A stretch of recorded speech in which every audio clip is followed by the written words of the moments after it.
विश्वं दर्पणदृश्यमाननगरी तुल्यं ज्ञानान्तर्गतं पश्यन्नात्मनि मायया बहिर्बोधभूतं यथा निद्रया यः साक्षात् कुरुते प्रबोधसमये स्वात्मानमेवाद्वयं तस्मै श्रीगुरुमूर्तये नमः इदं श्रीदक्षिणामूर्तये बीजस्यान्तरिवाङ्कुरो जगदिदं प्राङ्निर्विकल्पं पुनः मायाकल्पितदेशकालकलना वैचित्र्यचित्रीकृतं मायावीव विजृम्भयत्यभिमहायोगी वयस्वेच्छया तस्मै श्रीगुरुमूर्तये नमः इदं श्रीदक्षिणामूर्तये तस्मै श्रीगुरुमूर्तये नमः इदं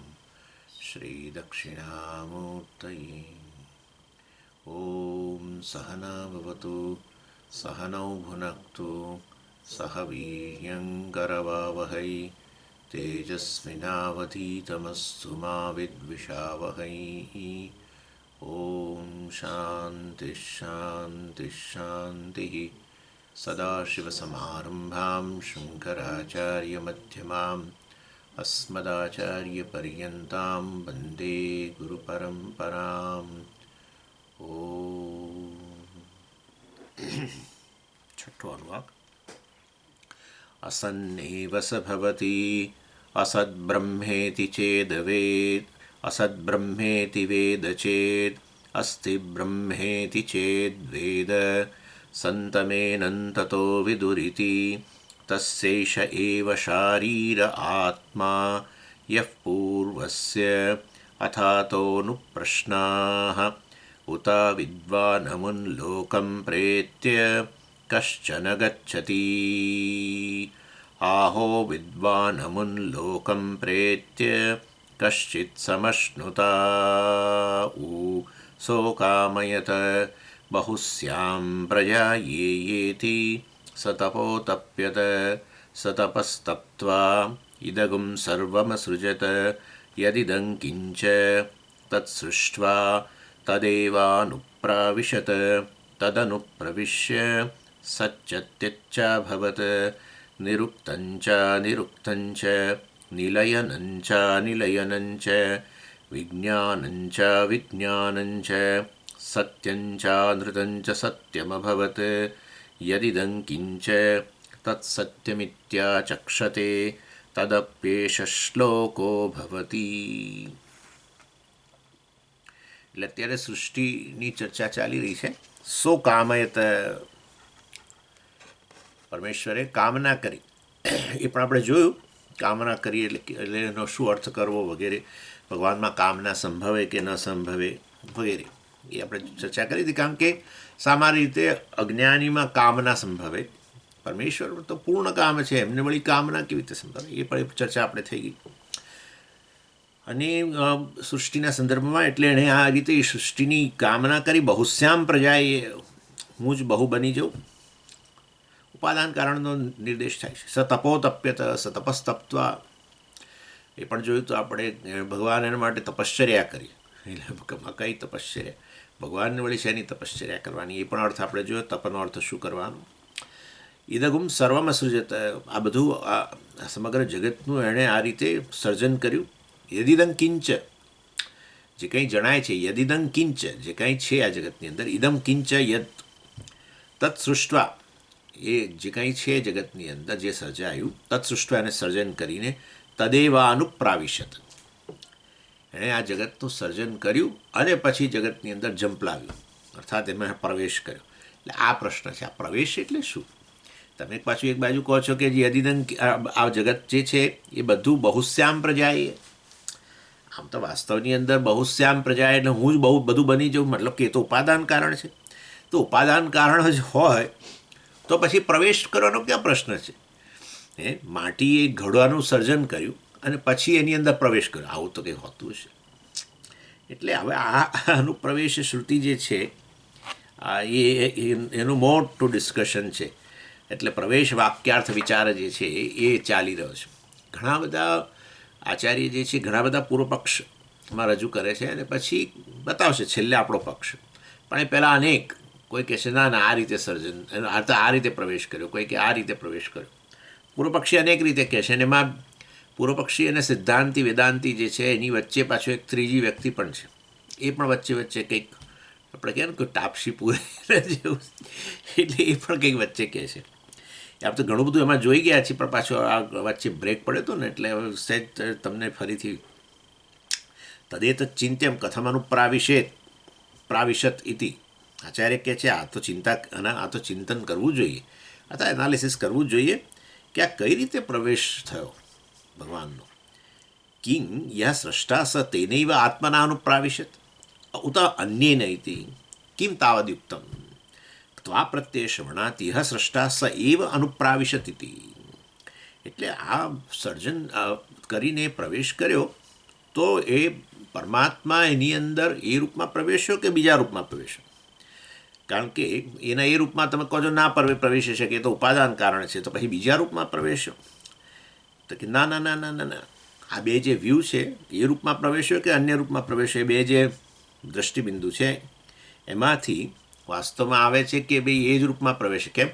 ત્વા પ્રત્યે શ્રવણાત તત્ સૃષ્ટવા તદેવ અનુપ્રાવિશે. ત્વા સૃષ્ટવા ત્વા છે, સૃજ ધાતુ વત્તા ત્વા બરાબર સૃષ્ટવા. એટલે એ ત્વા પ્રત્યે બતાવે છે કે સમાન કર્તૃકમ, સમાન કર્તૃક કાલે ત્વા, આવું પાણીનીનું સૂત્ર છે. સમાન કર્તૃક કાલે, સમાન કરતા જે હોય, કરતા સમાન હોય ત્યારે ત્વા વપરાય. હું જ જમીને ચાલવા ગયો એ પ્રકારનું, બરાબર છે. એટલે અન્નમ ખાદિત્વા અહમેવ વોકમ કરોમી, એવું તો થોડું તો ચાલે. એટલે એ ત્વા પ્રત્યે જે બતાવે છે કે બંને ક્રિયાઓ જે છે એનો કરતા એક જ છે. એટલે તત્ સૃષ્ટવા તદેવાનુપ્રાવિશત. એણે તત્ એટલે આ જગત સૃષ્ટવા, જગતનું સર્જન કરીને પ્રવેશ કર્યો, તો એ જ એણે જ પ્રવેશ કર્યો. એટલે બે જે વ્યૂ છે એમાંથી એક વ્યૂ જે છે કે ભાઈ એણે જ એ જ રૂપમાં પ્રવેશ કર્યો અથવા બીજા રૂપમાં પ્રવેશ કર્યો, એમાંથી એ જ રૂપમાં પ્રવેશ કર્યો, બીજા રૂપમાં પ્રવેશ ન કરી શકે. એટલે એ રીતે વાસ્તવમાં આમાં બીજો પેલો જે વ્યૂ છે દ્રષ્ટિબિંદુ લઈ શકાય નહીં.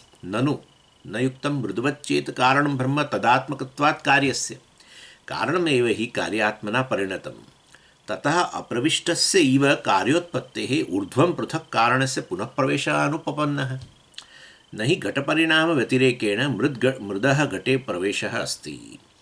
એટલે જો જગતનું કારણ જ વાસ્તવમાં બ્રહ્મ હોય આ માટીની સમાન, તો પછી આ જે કાર્ય છે એ તો બ્રહ્મથી, જે કંઈ કાર્ય જગત છે એ તો બ્રહ્મથી અભિન્ન જ થઈ ગયું. ઉપાદાન કારણ કાર્ય જે પણ ઉત્પન્ન થાય એ ઉપાદાન કારણ મટીરિયલથી ક્યારેય તો ભિન્ન હોય જ ન શકે. અને માટે એટલે આ કારણ કે આ કારણ જ વાસ્તવમાં કાર્યના રૂપમાં પરિણમતું હોય છે. માટે જ્યારે સર્જન થઈ ગયું, જગતનું સર્જન થઈ ગયું, અને ત્યારે પછી એની સેપરેટ એન્ટ્રી કારણની એ વાસ્તવની અંદર અનુપપન્ન. આચાર્ય કહે છે કે એ શક્ય નથી. અનુપપન્ન એટલે યુક્તિયુક્ત નથી, તર્કસંગત નથી વસ્તુ. કારણમાંથી કારણ જ કાર્યના રૂપમાં પરિણામ પામી જાય, પછી પાછું કારણ ફરી પ્રવેશે સેપરેટ પાછું, એવું તો કેવી રીતે? કાર્યના રૂપમાં એ જ તો નું પરિણામ છે. આ કાર્ય જે છે એ તો કારણનું જ પરિણામ છે. પછી ઓલરેડી કાર્ય જે બન્યું એમાં એનો પ્રવેશ તો થઈ જ ગયો છે, નહીં તો કાર્ય બને જ કેવી રીતે? પછી કહે છે કે ના ના ના ના, જુઓ આ પેલો જે ત્રીજો હતો ને ટાપસી, એ કંઈક સજેશન કરે છે. આવું પેલા પૂર્વપક્ષીએ કહ્યું ને કે આ રીતે એણે પછી એવી રીતે પ્રવેશ કર્યો. એટલે આપણે કહ્યું ના ના, એવું કેવી રીતે બને? આ તો યુક્તિસંગત નથી. એટલે પેલી ટાપસી પૂરે શું કહે છે? યથા ઘટે ચૂર્ણાત્મના મૃદઃ અનુપ્રવેશ એવં અન્યેન આત્મના નામરૂપે કાર્યે અનુપ્રવેશ આત્મનઃ ઇતિ ચેત શ્રુત્યંતરાચ અનેન જીવેન આત્મના અનુપ્રવિશ્ય ઇતિ છાંદોગ્ય ઉપનિષદનું વાક્ય છે જ. એટલે કહે છે કે યથા ઘટે ચૂર્ણાત્મના મૃદઃ અનુપ્રવેશ, ગળાની અંદર માટીનો પ્રવેશ ખરો, પણ તો ચૂર્ણાત્મના, પાવડર, પહેલાં પાવડર જ હોય ને, પાવડરના રૂપમાં એનો પ્રવેશ થયો. એટલે વાસ્તવમાં એવી રીતે અન્યના આત્મના નામ રૂપે કાર્ય અનુપ્રવેશ આત્મન, એટલે આત્માની અહીંયા એટલે બ્રહ્મની આત્મા કે બ્રહ્મની વાસ્તવમાં આ રીતે નામરૂપની અંદર એ કોઈ જુદા રૂપમાં પ્રવેશ થયો એવું આપણે ગણવું જોઈએ. અને આવું ઉપનિષદમાં તો કહ્યું છે, અનેને જીવેને આત્માના અનુપ્રવિશ્ય, એટલે બ્રહ્મએ અન્ય રૂપમાં પ્રવેશ કર્યો નામરૂપની અંદર. દાખલા તરીકે આ એક નામરૂપ અનુસર્જન કર્યું અને પછી બ્રહ્મએ જીવના રૂપમાં પ્રવેશ કર્યો. એના એ રૂપમાં તમે કહો પ્રવેશ ના થાય, કારણ કે એ જ વાસ્તવમાં બધા કાર્ય જગતના રૂપમાં છે, એટલે પ્રવેશ થઈ જ ચૂક્યો છે કારણનો. ચાલો તો પછી એ કારણનો અન્ય રૂપમાં પ્રવેશ માનવાનો, એટલે અનેને જીવેના આત્માના અનુપ્રવિશ્ય. છાંદોગ્યની અંદર જ કહ્યું કે આ બ્રહ્મએ પછી આ બધાનું સર્જન કરીને જીવના રૂપમાં પ્રવેશ કર્યો, તો અન્ય રૂપમાં તો પ્રવેશ શક્ય છે ને એમ. નૈવમ યુક્તમ, પેલા ટાપસી પૂરનાર ભાઈ જે છે એણે જ્યારે આવું કહ્યું ત્યારે આપણે કહ્યું નૈવમ યુક્તમ એકત્વાદ બ્રહ્મણ મૃદાત્મા તું અનેકત્વાદ સાવયત્વાદ ચ યુક્ત ઘટે મૃદ ચૂર્ણાત્મના અનુપ્રવેશ. એણે કહ્યું તું ચૂર્ણાત્મના રૂપમાં એટલે પાવડરના રૂપમાં પ્રવેશ કર્યો. માટીએ પ્રવેશ કર્યો, બરાબર છે, પણ માટીના રૂપમાં પ્રવેશ નથી કર્યો. માટીએ ચૂર્ણના રૂપમાં ગળામાં પ્રવેશ કર્યો છે એમ. એટલે એવી રીતે વાસ્તવમાં બ્રહ્મએ તો બરાબર છે, બ્રહ્મ જ જગતના રૂપમાં પરિણામ પામ્યું, જગતના રૂપમાં એનું કારણ છે, એટલે કાર્ય જગતના રૂપમાં એ પરિણામ પામ્યું. પછી બ્રહ્મએ વાસ્તવમાં જીવના રૂપમાં પ્રવેશ કર્યો એવું રાખો ને. એટલે આપણે કહ્યું એ શક્ય નથી. નૈવમ યુક્તમ એકત્વાદ બ્રહ્મણ મૃદાત્મન તું અનેકત્વાદ સાવયત્વાદ ચ યુક્ત ઘટે મૃદ ચૂર્ણાત્મના અનુપ્રવેશ મૃદ ચૂર્ણસ્ય અપ્રવિષ્ટ દેશવત્વાચ. બાય ધ વે આ બધું ઓલરેડી ડિટેલમાં થઈ ચૂક્યું છે. આ તો હું ખાલી એ ભાષ્ય વાંચી જાઉં છું અને જોડે થોડુંક સહેજ સમજાવું છું, એટલે તમને આખી લિંક આવે એટલા પૂરતું જ છે. તમને થાય કે સ્વામીજી કેમ આટલું ઝડપી જાય છે, કારણ કે આ તો ઓલરેડી થઈ ચૂક્યું છે, ઘણું બધું થઈ ચૂક્યું છે. અંદર મેં જોયું આજે એટલું બધું થઈ, ઘણું બધું ભાષ્ય લેવાઈ ચૂક્યું છે. પણ આ મને થયું કે પ્રવેશ શ્રુતિ છે તે ત્યાંથી શરૂ કરીએ. એટલે ન તો આત્મનઃ એકત્વે સતી નિરવયત્વાત અપ્રવિષ્ટ દેશ અભાવાચ પ્રવેશ ઉપપદ્યતે. નૈવમ યુક્તમ આપણે પહેલાં જ્યારે આવું કહ્યું ને જીવના રૂપમાં પ્રવેશ કર્યો વગેરે, અને માટી ઘડાના રૂપમાં પરિણામ પામી ગઈ, પણ તો ચૂર્ણના રૂપમાં એટલે અન્ય રૂપમાં પ્રવેશ પામી, એવી રીતે ગણવું તે. એટલે અહીંયા બ્રહ્મ વાસ્તવની અંદર જીવના રૂપમાં પ્રવેશ કરે છે આ નામરૂપ કાર્યની અંદર, એવી રીતે અર્થાત શરીર વગેરેની અંદર. એ વસ્તુ યોગ્ય નથી. કેમ? એકત્વાત, બ્રહ્મ એક છે. જ્યારે તમે માટીનું કહ્યું કે માટી ચૂર્ણના રૂપમાં પ્રવેશ પામી, તો પછી એટલું તો નક્કી, માટી ચૂર્ણ બની, પાવડર બની, તો પાવડર એક વસ્તુ છે કે બધા અનેક કણો છે ને. એટલે વાસ્તવની અંદર માટીનો પ્રવેશ તમે કહો ચૂર્ણના રૂપમાં અન્ય રૂપમાં પ્રવેશ્યું, એવી રીતે તમે કહો તો બરાબર છે, કારણ કે માટી તો સાવયવ છે, અનેક અવયવો, અનેક પેલા કણોની બનેલી છે. એટલે ત્યાં એ બધી વસ્તુઓ શક્ય છે, એક રહીને બીજા રૂપમાં વગેરે, પાવડરના રૂપમાં, ચૂર્ણના રૂપમાં. અને ચૂર્ણનો પાછો પ્રવેશ પણ શક્ય છે, કારણ કે પહેલાં જ્યાં પ્રવેશ નહોતો ત્યાં ચૂર્ણનો પ્રવેશ કહી શકાય, કારણ કે ચૂર્ણ પોતે જ જે છે મર્યાદિત છે ને, એક જગ્યાએ છે. અને પછી એ ઘડાના રૂપમાં ચાકડા ઉપર કે જે રીતે એ રીતે એનો પ્રવેશ માનો, આ બધું શક્ય છે. જ્યારે અહીંયા આત્માના સંદર્ભમાં તો વાસ્તવમાં આ બધી વસ્તુ શક્ય નથી, કારણ કે આત્મા એક છે, એક અને અદ્વિતીય છે. અર્થાત આત્મા નિરવય છે, વાસ્તવની અંદર એના કોઈ અવયવ નથી. અને બીજું કે આવી નિર્વય વસ્તુ જે છે એ તો પૂર્ણ છે, અનંત છે. માટે એવું એ ન કહી શકાય કે જેમ પેલું ચૂર્ણ ઘડાના રૂપમાં પ્રવેશ્યું એવી રીતે પ્રવેશ કર્યો એટલે જાણે અન્ય રૂપમાં પ્રવેશ્યું, પરંતુ અન્ય જગ્યાએ જ્યાં ઘડો બનતો હતો ત્યાં. એવી રીતે અહીંયા શક્ય નથી, કારણ કે આત્મા નિર્વય છે અને વાસ્તવની અંદર અનંત છે. માટે એવો પ્રવેશ વાસ્તવમાં શક્ય નથી. એ પ્રકારનું એ ઉદાહરણ દ્વારા તમે જે પ્રવેશ સમજાવો છો આત્માનો કે બ્રહ્મનો, એ શક્ય નથી. કથમ તર્હિ પ્રવેશ સ્યાત, તો પછી આ યુક્તશ્ચ પ્રવેશ શ્રુતત્વા તદેવાનુપ્રાવિશતિ તે. એ વેદાંતિ તું આ આર્ગ્યુમેન્ટ કર્યા કરે છે મારી સામે, ના આ શક્ય નથી, તે શક્ય નથી, તો કથમ તર્હિ પ્રવેશ સ્યાત, કેવી રીતે પ્રવેશની વાત થશે? યુક્તશ્ચ પ્રવેશ, પ્રવેશને સ્વીકારવો તો પડશે જ. કેમ? શ્રુતત્વાત, શ્રુતિએ કહ્યું છે તદેવાનુપ્રાવિશત, તત્સૃષ્ટવા તદેવાનુપ્રાવિશત, એનું સર્જન કરીને, જગતનું સર્જન કરીને એણે પ્રવેશ કર્યો. એટલે હવે એમાં તમે કશું કરી નહીં શકો, પ્રવેશ નામની વસ્તુ નથી. તમે તો જાણે એવી રીતે મારી સામે આર્ગ્યુમેન્ટ કરો છો વેદાંતિ. અમે કંઈ પણ તમને પોસિબિલિટી બતાવી તો તમે તેવી રીતે આર્ગ્યુમેન્ટ કરો છો જાણે કે આ વસ્તુ શક્ય જ નથી પ્રવેશ. પણ શ્રુતિ કહે છે તો શ્રુતિનો સ્વીકાર નહીં કરો તો વેદાંતિ ક્યાં છો? શ્રુતિ એટલે અહીંયા ઉપનિષદ, એ જ તો તમારો આધાર છે, પ્રમાણ છે. એટલે શ્રુતત્વાત તદેવાનું પ્રાવિશત સાવયવ વસ્તુ તર્હિ સાવયવત્વાત મુખે હસ્તપ્રવેશ પ્રવેશવત નામરૂપે કાર્ય. બહુ તમે મજા આવે એવા આર્ગ્યુમેન્ટ થઈ ચૂક્યું છે. આ તો તમને યાદ કરાવું છું. નામરૂપ કાર્ય જીવાત્માના અનુપ્રવેશ યુક્ત એવ ઇતિ ચેત. એટલે આપણે એક કામ કરો, હલ કાઢવા માટે એ લોકો બેઠેલા છે.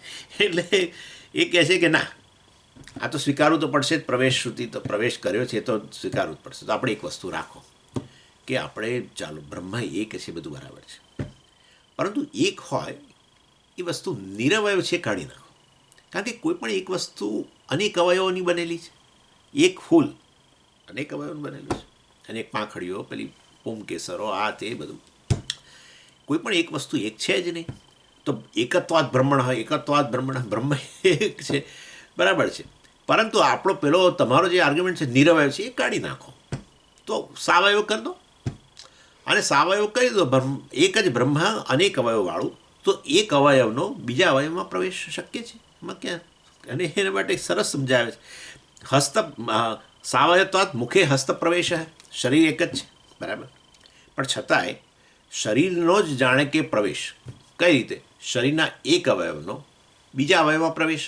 આ અવયવ પહેલાં મુખમાં નહોતું, તો પછી વાસ્તવમાં મુખમાં એનો પ્રવેશ થઈ શકે. હસ્ત પ્રવેશ, હસ્તનો પ્રવેશ મુખમાં થઈ જ શકે આરામથી.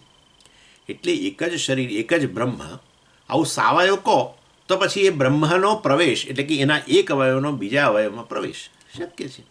બસ શું? એટલે નામરૂપ કાર્ય જીવાત્માના અનુપ્રવેશ. એટલે જીવ પણ એનો એક અવયવ અને જગત એનો બીજો અવયવ. જીવનો જગતના રૂપમાં પ્રવેશ. જગત એ બ્રહ્મ, જીવ પણ બ્રહ્મ, અને માટે જીવનો જગતના રૂપમાં, જીવનો જગતમાં પ્રવેશ એટલે કહેવાય બ્રહ્મનો જ પ્રવેશ કહેવાય. બંને બ્રહ્મ જ છે, તો બ્રહ્મનો જ પ્રવેશ જગતમાં થઈ ગયો જીવરૂપે યુક્ત. એ ભાઈ અમે તમને આટલું સરસ તો ઉદાહરણ આપીએ. ના ના, આપણને આર્ગ્યુમેન્ટ જોરદાર લાગે નહીં કે હા આ વાત તો સાચી લાગે છે. ના, અશૂન્યત્વાત નહીં કાર્યાત્મના પરિણત નામરૂપ કાર્યદેશ વ્યતિરેકેણ આત્મશૂન્ય પ્રદેશ અસ્તિ યમ પ્રવિશે જીવાત્મના. પહેલાં એ તમે એમને કહો કે બ્રહ્મ ક્યાં નથી, બરાબર છે. મુખની અંદર હાથ નથી, બરાબર, ને પછી હસ્તનો પ્રવેશ થયો. એગ્રીડ, બરાબર છે. પણ પહેલાં એક તો અમને કહો કે બ્રહ્મ ક્યાં નથી. જગતની અંદર બ્રહ્મ નથી ને એમાં બ્રહ્મનો પ્રવેશ થયો. તમે જે આ પ્રકારના પ્રવેશની જ્યારે વાત કરો છો, એક અવયવનો બીજા અવયવમાં પ્રવેશ તમે કહો છો, પર એટલે એ તો બરાબર છે કે હસ્ત છે એ મુખમાં નથી પહેલાં અને પછી એનો પ્રવેશ થયો, બધું બરાબર છે. પરંતુ એવો કયો વસ્તુ છે આકાશથી માંડીને કોઈ પણ વસ્તુ કે જે બ્રહ્મ જ્યાં હાજર નથી, જ્યાં બ્રહ્મ નથી એવો એક વસ્તુ બતાવો અમને, અથવા એ પ્રદેશ બતાવો એવો. અશૂન્યત્વાત એટલે એવી કોઈ જગ્યા જ નથી કે જ્યાં બ્રહ્મ ન હોય. શૂન્ય એટલે અહીંયા એની હાજરી ન હોય, એબ્સન્સ. અશૂન્યત્વાત, બ્રહ્મ અશૂન્યત્વાત એટલે એવી કોઈ જગ્યા જ નથી જ્યાં બ્રહ્મ ન હોય. અને માટે નહીં કાર્યાત્મના પરિણત નામરૂપ કાર્યદેશ વ્યતિરેકેણ આત્મશૂન્ય પ્રદેશ અસ્તિ. અને માટે એટલે આ વસ્તુને સમજાવી શકાય. આ શૂન્યત્વાતને જ આચાર્ય વધારે સમજાવી રહ્યા છે કે બ્રહ્મ જ વાસ્તવની અંદર બધા જ નામરૂપના રૂપે રહેલો છે. અને માટે વાસ્તવની અંદર એ સર્વ બ્રહ્મ જ છે. અને માટે એવું કોઈ પણ રીતે લઈ નહીં શકાય કે વાસ્તવમાં જીવનો અહીંયા નામરૂપની અંદર પ્રવેશ થયો. કારણ કે એ બ્રહ્મ પ્રત્યેક નામરૂપ, પ્રત્યેક શરીર, ચાલો જીવની એ વાત કરીએ છીએ એટલે શરીર જ ગણો, બીજું નામરૂપની વાત જવા દઈએ. એટલે શરીરની અંદર જીવનો પ્રવેશ થયો એ વસ્તુ નહીં, કારણ કે શરીર જ બ્રહ્મ છે, બધી વસ્તુ બ્રહ્મ છે, જીવે બ્રહ્મ છે. એટલે વાસ્તવમાં એ રીતે નહીં ગણી શકાય. કાર્યાત્મના પરિણત નામરૂપ કાર્યદેશ વ્યતિરેકેણ આત્મશૂન્ય પ્રદેશ અસ્તિ. નાસ્તિ મતલબ ન પહેલાં છે, એ ન અહીંયા લઈ આવવાનું. ન અસ્તિ યમ પ્રવિશે જીવાત્મના. હા ચાલો, જીવના રૂપમાં પ્રવેશ્યું બ્રહ્મ, બરાબર, પરંતુ જગત જે છે એ વાસ્તવમાં બ્રહ્મ જ છે. માટે કોઈ રીતે અહીંયા તમે આવું ન કહી શકો કે જીવે, હા બરાબર છે, હસ્તનો મુખમાં પ્રવેશ, બરાબર છે, તમે એ ઉદાહરણ આપો છો અમને, એ વસ્તુ શક્ય છે, પરંતુ કારણ કે મુખમાં હસ્ત નથી, પહેલાં હાથ નથી ને હવે હાથ જાય છે. પરંતુ આ તો નામરૂપ પ્રત્યેક શરીર જ બ્રહ્મ છે અને જીવ પણ બ્રહ્મ છે. માટે એ ખરેખર એવી રીતે જીવનો બ્રહ્મમાં પ્રવેશ, આ જીવનો જગત, જીવ રૂપે બ્રહ્મનો અહીંયા કાર્ય જગતમાં પ્રવેશ, એ વસ્તુ અહીંયા શક્ય નથી. આ વસ્તુ આવી રીતે આ બધા આર્ગ્યુમેન્ટ કરીને ખરેખર વેદાંતનો જે મહત્ત્વનો સિદ્ધાંત છે એ લઈ આવશે. સૃષ્ટિ આવે એટલે આપણને આવું જ થાય કે આ બધું, આ સૃષ્ટિ એટલે સર્જન એટલે વાસ્તવની અંદર પરિણામ. આપણે તો એક જ વસ્તુ સમજીએ છીએ, સર્જન માટે બીજો પણ સિદ્ધાંત છે એ વસ્તુ આપણને ખબર જ નથી, અથવા આપણા મનની અંદર એ વસ્તુ ટકતી નથી. સર્જન આવે ને, સૃષ્ટિની વાત આવે એટલે આપણને એમ થાય પહેલાં જે નહોતું એ વસ્તુ સર્જાઈ અથવા પરિણામ થયું. એ આપણો સામાન્ય રીતે આ પ્રકારનો જ ખ્યાલ હોય છે એ બધું. અને એના સંબંધમાં જે કંઈ બીજા સંશયો છે બધાની નિવૃત્તિ કરી દેશે આ ચર્ચા દ્વારા. જો પછી આગળ કહે છે, કારણમ એવ ચેત પ્રવિશે જીવાત્મત્વમ જહ્યાત યથા ઘટઃ મૃત પ્રવેશે ઘટત્વમ જહાતિ તદેવાનુપ્રાવિશત ઇતિ ચ શ્રુતે ન કારણ અનુપ્રવેશ યુક્ત. ના ના ચાલો, હવે અમે તમને બીજું કહીએ. ધારો કે શું આ જે કાર્ય જે છે, કારણમેવ ચેત પ્રવિશે જીવાત્મત્વમ જહ્યાત, એ સમજ્યા વગર જ બોલે છે. એ કહે છે કે આપણે એવું રાખીએ કે કાર્ય જે છે એનો પ્રવેશ, કારણ કે હવે આ કારણનો પ્રવેશ કાર્યમાં નથી સમજાવી શકતા, એટલે એ ઉલટું લઈ લે છે. એ કહે છે કાર્યનો કારણમાં પ્રવેશ ગણો. અને કેવી રીતે? યથા, જેવી રીતે ઘટઃ મૃત પ્રવેશે ઘટત્વમ જહાતિ, જેવી રીતે ઘડો જે છે જ્યારે એ વાસ્તવની અંદર માટીમાં પ્રવેશ કરે ત્યારે ઘડાપણાનો જેમ ત્યાગ થઈ જાય, એવી રીતે આપણે તથા જીવાત્મત્વમ જહ્યાત કારણમેવ પ્રવિશેત, એટલે વાસ્તવની અંદર આ જીવાત્મપણું જે છે એ જીવાત્મપણું, જીવ કાર્ય છે દાખલા તરીકે, તો જીવાત્મપણું જતું રહે બ્રહ્મમાં પ્રવેશે ત્યારે. એટલે આપણે જીવાત્માનો બ્રહ્મમાં પ્રવેશ થઈ ગયો એમ ગણો. એવું રાખો, જેમ ઘડાનો માટીમાં પ્રવેશ થઈ ગયો એવી રીતે જીવાત્માનો બ્રહ્મમાં પ્રવેશ થઈ ગયો એવું રાખો. તદેવાનુપ્રાવિશત ઇતિ જ શ્રુતે ન કારણ અનુપ્રવેશ યુક્ત. અરે ભાઈ, પણ ચર્ચા શેની ચાલે છે? તમે જ્યારે કહો કે ઘડાનો માટીમાં પ્રવેશ થયો, તો તમે તો લયની વાત કરી રહ્યા છો. અત્યારે ચર્ચા લયનું ચાલે છે કે સૃષ્ટિની ચાલે છે? સૃષ્ટિને લય વિરુદ્ધ વસ્તુઓ છે. કારણનો કાર્યમાં પ્રવેશની વાત ચાલે છે, કારણ કે સર્જનની વાત ચાલે છે ને. સો કામયત બહુશ્યામ પ્રજાએ તત્ સૃષ્ટવા તદેવાનુપ્રાવિશત. એણે સર્જન કાળે વાસ્તવમાં આ પ્રકારે કામના કરી કે હું બહુ બની જાઉં અને બધું સર્જીને એમાં પ્રવેશ કર્યો. આ રીતે સર્જનની ચર્ચા ચાલે છે. ત્યાં તમે કહો છો કે આપણે એવું રાખો, જેમ ઘડાનો પેલા માટીમાં પ્રવેશ થઈ જાય અને ઘડાપણું જતું રહે, એવી જ રીતે જીવનો પણ વાસ્તવમાં આ રીતે બ્રહ્મમાં પ્રવેશ થઈ ગયો એવું ગણવાનું. તદેવાનુપ્રાવિશત, એનો અર્થ આવો કરવાનો. અરે ના, ન કારણ અનુપ્રવેશ યુક્ત. એટલે અહીંયા વાસ્તવની અંદર કારણમાં પ્રવેશ કાર્યનો એ વાત નથી કરતા, કાર્યમાં કારણના પ્રવેશની વાત ચાલે છે. જે કંઈ એણે સર્જ્યું અને એમાં એણે પ્રવેશ કર્યો એનું કારણ છે, અને એણે કાર્યમાં પ્રવેશ કર્યો એ ચર્ચા ચાલે છે. તમે કહો છો કાર્યનો કારણમાં પ્રવેશ, એ ચર્ચા જ નથી અહીંયા આખો સંદર્ભ જ સૃષ્ટિનો છે, અહીંયા લયનો કે પ્રલયનો નથી. એ રીતે આ તમારું જે આ પ્રકારનો છે દૃષ્ટિબિંદુ યોગ્ય નથી. કાર્યાંતરમેવ સ્યાત ઇતિ ચેત તદેવાનુપ્રાવિશત ઇતિ જીવાત્મરૂપમ કાર્યમ નામરૂપ પરિણતમ કાર્યાંતરમેવ આપદ્યતે ઇતિ ચેત. કે છે કાર્યાંતરમેવ સ્યાત.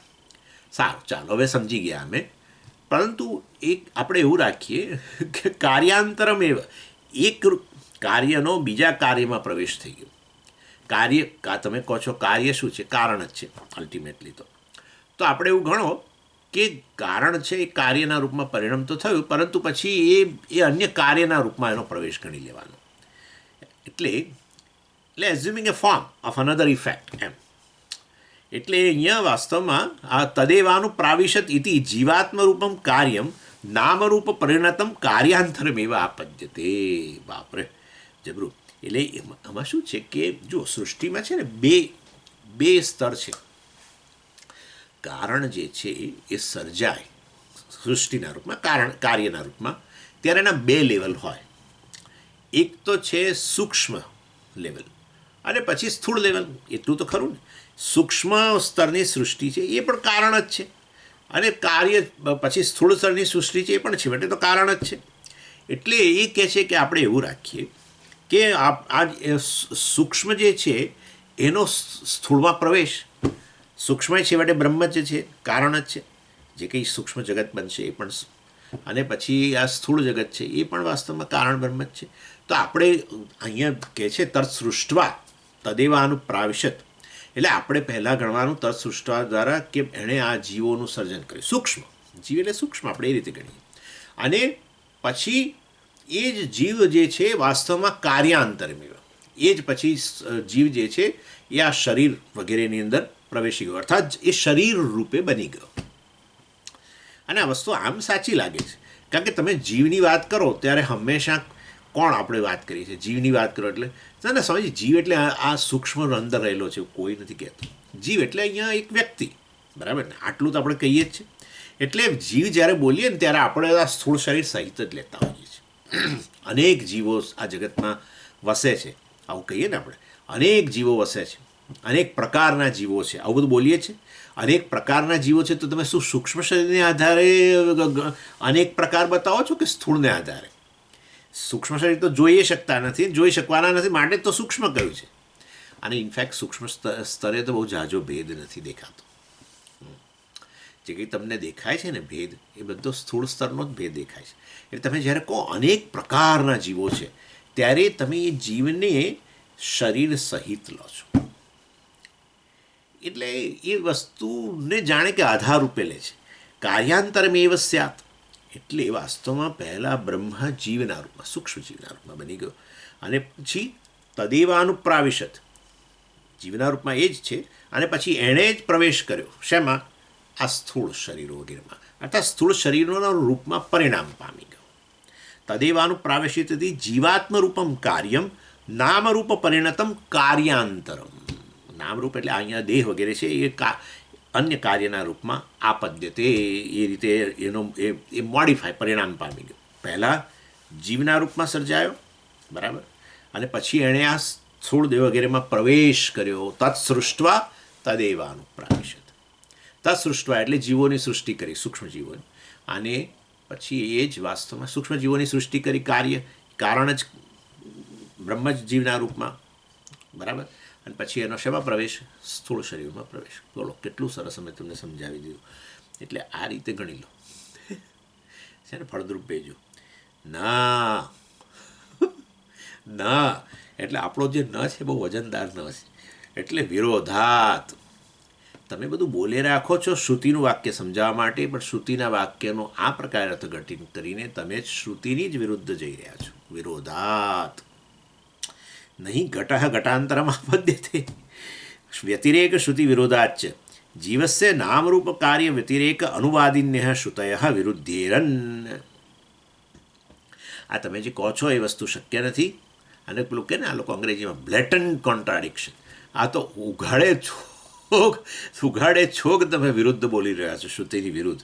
કેમ કેમ કેમ ભાઈ, જીવનું વર્ણન શ્રુતિએ કઈ રીતે કર્યું છે? તમે તો બધું બોલો, તમને ફાવે એમ બોલો કે આ સ્થૂળ દેહવાળો જ સ્થૂળ દેહમાં જ રૂપે જ પરિણામ પામી ગયેલો જીવ છે, એ રીતે તમે કહો કે અનેક પ્રકારના જીવો છે.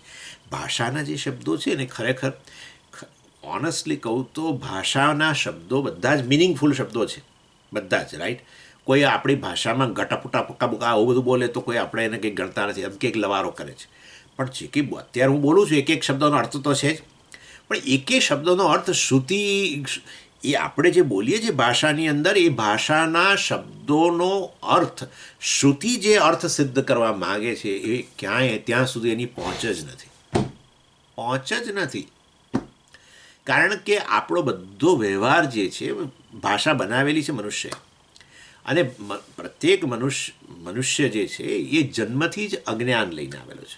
શ્રુતિ જે વસ્તુનું પ્રતિપાદન કરે છે, જે વિષયનું, એની તો એને ગતાગમ માત્ર નથી. સિવાય કે તમે શ્રુતિનું જે આ ઉપદેશ છે એ વસ્તુને પોતાની જાતને ત્યાં એક્સપોઝ કરો અર્થાત પોતે એ વસ્તુને ગ્રહણ કરો નહીં ત્યાં સુધી શ્રુતિનો જે વિષય છે એને તો તમે ગ્રહણ કરી શકવાના જ નથી. મનુષ્યની ઇન્દ્રિયોથી શાસ્ત્રને જે વસ્તુ સિદ્ધ કરવી છે એમાં મનુષ્યને ઉપલબ્ધ જ્ઞાનના સાધનોનો પ્રવેશ જ નથી, એક પણ નહીં.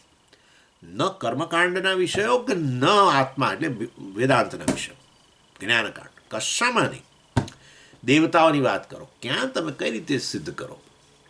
તમે જન્મથી જ જ્ઞાન લઈને આવેલા હોવ અને ત્યાં વાસ્તવની અંદર અને શ્રુતિની વસ્તુઓ તો આમે તમારા સ્કોપની બહાર છે, મનુષ્યના સ્કોપની બહાર છે. એટલે દેવતાઓની વાત હોય કે લોકની વાત હોય, પુણ્ય પાપની વાત હોય કે આ બધું અદૃષ્ટની વાત હોય, આ બધું ક્યાંય પત્તો પડે એમ જ નથી. કોઈ આપણે આંખોથી કે એની અંદર આવા ચશ્મા લગાવવાથી કે સૂક્ષ્મદર્શક યંત્રથી પણ પુણ્ય વગેરેની વાત આ ક્લાસ લેવાય છે ને એમ કહ્યું કે ના આમાં તો પુણ્ય ઉત્પન્ન થાય કે શાસ્ત્રની આપણે વાત કરીએ છીએ. આ પણ પુણ્ય ઉત્પન્ન થાય પણ ક્યાં જુઓ છો? ગમે એવા યંત્રો મૂકો તોય નથી દેખાવાનું. એટલે એવો મનુષ્ય જે છે એણે જે આ ભાષા બનાવી અને એ ભાષામાં રહેલા શબ્દો છે બધા, એ શબ્દોનો અર્થ જે છે એ બધું આ દૃષ્ટ જગત કે એનાથી અન્ય કશું ના હોય. આ બધું આ દૃષ્ટ પુણ્ય પાપ ને દેવતાઓ ને લોક ને આ ને તેને, તમે પણ દેવતા શબ્દ તો વાપરો છો બરાબર છે, પરંતુ એ આવ્યો છે બટ ઇમ્પોર્ટ ક્યાંથી કર્યો છે? કર્યું તો શાસ્ત્ર પાસેથી ને, નહીં તો શક્ય જ નથી. મનુષ્યને જે જ્ઞાનના વિષયો હોય એના માટે એના નામ આપી શકે, બાકી તો શું આપે? એવી રીતે આત્મા પર વિશે પણ આપણા શબ્દોની પહોંચ નથી. યતો વાચો નિવર્તન, વાણી પાછી ફરે છે આ શબ્દો. ઇન શોર્ટ એટલે વાસ્તવની અંદર આ શ્રુતિ જે શ્રુતિ છે તત્ સૃષ્ટવા તદેવાનું પ્રાવિશત વગેરે એને સમજાવવા માટે તમે આ રીતે કહો છો કે સૂક્ષ્મ રૂપમાં એ સર્જાયો જીવોના રૂપમાં અને પછી સ્થૂળ શરીરો વગેરેની અંદર પ્રવેશ એટલે કે સ્થૂળ શરીરના રૂપમાં પરિણામ પામી ગયો. અને માટે પ્રત્યેક જીવ અત્યારે આ રીતે આ બ્રહ્મ જ વાસ્તવમાં આ રીતે પ્રત્યેક સ્થૂળ શરીર વાળો થઈ ગયો. સ્થૂળ શરીર વાળો કહું છું પરંતુ સ્થૂળ શરીરના રૂપમાં જ થઈ ગયો. એટલે કહું કે તમે જે બોલો છો એ તદ્દન વાહિયાત વાત છે, કારણ કે શ્રુતિની અંદર જીવને દેહથી વ્યતિરિક્ત બતાવ્યો છે. ક્યાં? ઉપનિષદમાં ના પહેલાં વેદના પહેલા પાનાથી યજ્ઞ બધા વર્ણન કર્યું. યજ્ઞનું વર્ણન કર્યું શાના માટે કર્યું? પુણ્ય મળે. પુણ્યનો ઉપભોગ ક્યારે? સ્વર્ગ વગેરે મળે ત્યારે. હા, પુણ્યનો પરિપાક શું? સ્વર્ગ. તો સ્વર્ગ ભોગવવા માટે તમારે આ શરીર છોડી તો જવું પડશે, દેવતાનું શરીર લેવું પડશે. એનો અર્થ એવો થયો કે જે જીવે કરતા ભોગતા જે છે એણે જે કર્મ કર્યું, યજ્ઞ વગેરે કર્યો, એ યજ્ઞનું ફળ ભોગવવા માટે આ દેહ છોડીને બીજા દેહ ધારણ કરશે, દેવતાનો દેહ ધારણ કરશે. મતલબ જીવ શું થઈ ગયો? આ દેહથી વ્યતિરિક્ત થઈ ગયો. તમે કહો છો કે જીવ જ વાસ્તવની અંદર બ્રહ્મા જીવના રૂપમાં પરિણામ પામી ગયો, કાર્ય અને કાર્યાંતરમ પછી એ સ્થૂળ શરીરના રૂપમાં પરિણામ પામી ગયો. એટલે કે જીવનો આ સ્થૂળ શરીરમાં પ્રવેશ ગણી લેવાનો. એ રીતે એક કાર્ય બીજા કાર્યના રૂપમાં પરિણામ પામે એનો અર્થ એવો કે એ કાર્ય આ કાર્યના રૂપમાં એણે પ્રવેશ કર્યો. એટલે આ જે વસ્તુ છે જાણે કે આ જીવ દેહ છે એ પ્રકારે તમે તો બતાવી રહ્યા છો અમને. એટલે શ્રુતિનો અર્થ તદેવાનું પ્રાવિશત એ જે કરી રહ્યા છો આ રીતે કરી રહ્યા છો, પરંતુ એ વસ્તુ જ શ્રુતિથી વિરુદ્ધ છે. શ્રુતિમાં તો વેદના પહેલા પાનાથી તે છેલ્લા પાના સુધી જીવને દેહથી વ્યતિરિક્ત જ બતાવે છે. નહીં તો એના વગર યજ્ઞ કર્મો કરવાની જરૂરત શું છે? પુણ્ય વગેરેની કંઈ જરૂરત નથી. પુણ્યકર્મનું ફળ આ રીતે સ્વર્ગ કે નવો દેહ સારો મળે એના માટે કે બધું કરતા હો તો એનો અર્થ એવો થયો કે જીવ જેણે આ કર્મ સારા કર્મો કર્યા છે આ જન્મની અંદર કરતા ભોગતા તરીકે, એ કરતા વાસ્તવની અંદર ભોગતા તરીકે એ નવા જન્મની અંદર એનું ફળ ભોગવે તો પછી એ જીવ દેહથી તો વ્યતિરિક્ત જ હોવો જોઈએ. અને આ રીતે વાસ્તવમાં એ સિવાય પણ અમે તમને કહીએ કે જીવ દેહથી વ્યતિરિક્ત છે એ તો વસ્તુ બહુ સરળ છે સિદ્ધ કરવી. આ સ્થૂળ દેહ સાથે તાદાત્મ્ય કરીને જાગ્રત જગતમાં તમે જે વ્યવહાર કરો છો એ સ્થૂળ શરીરનો તમે ત્યાગ કરીને પછી એક નવા શરીર સ્વપ્ન શરીરની અંદર પ્રવેશ કરો છો અને એ પછી સ્વપ્ન જગતનો ભોગ કરો છો.